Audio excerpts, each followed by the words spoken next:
కోమటి చెరువు మత్తడి ఎలా దుంకుతుందో, దీనుల విందుగా నయనాల పండుగగా ఇలా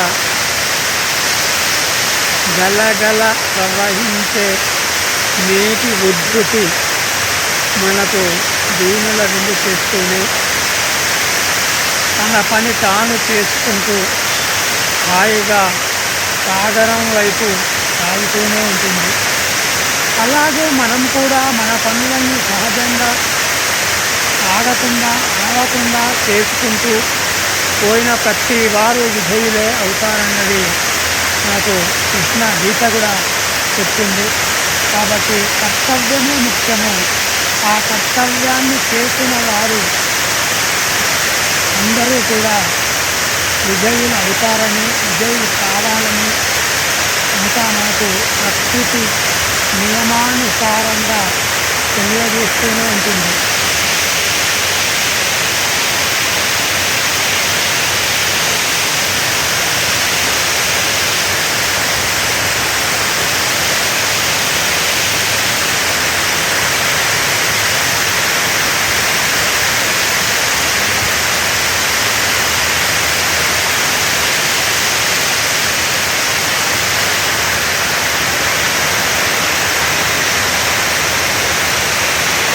కోమటి చెరువు మత్తడి చూడండి ఎలా పడుతుందో, ఇంత పెద్దగా పడుతుందో చూడండి. నిన్న మొన్న కురిసిన వర్షాలకు మళ్ళీ సహజంగా దుముకుతున్న కోమటి చెరువు గలగలలు వీణుల విందుగా మనస్సుకు అందంగా నయనానందంగా చూసినా కొద్దీ చూడాలనిపించే ఈ జల దృశ్యాలను చూడండి. మనకు సెలవు రోజు ఉన్నప్పుడు ఇలా తిరిగితే బాగుంటుంది అని నేను చెప్తూ ఉంటాను. ఎందుకంటే మానసిక ఉల్లాసంగా ఉన్నవాళ్ళే, మనసు ఆనందంగా ఉన్నవాళ్ళే ఏదైనా సాధించగలరు, ఏదైనా శోధించగలరు.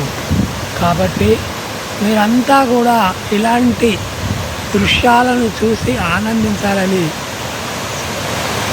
చూశారా మరో మత్తడి, కోమటి చెరువుకున్న మరో మత్తడి కూడా ఎలా దుంకుతుందో.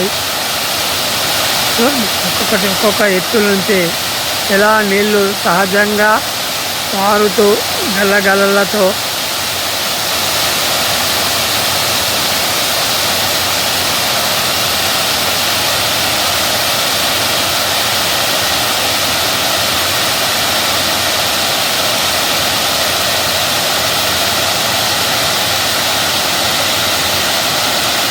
ఇలాంటి ప్రకృతి దృశ్యాలను చూస్తుంటే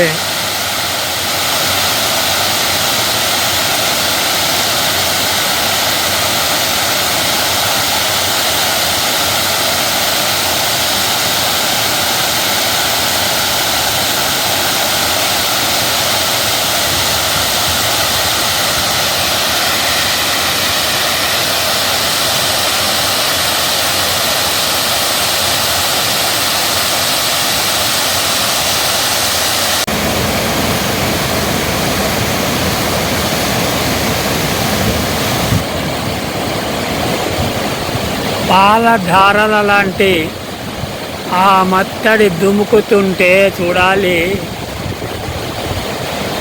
చెప్పడానికి భాష సరిపోదు,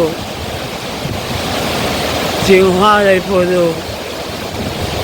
ఇలాంటి దృశ్యాలు మన సమీపంలో ఎన్నెన్నో ఎక్కడో జలపాతాలకై పరుగులు పెట్టే మనసు మరి దగ్గరగా ఉన్న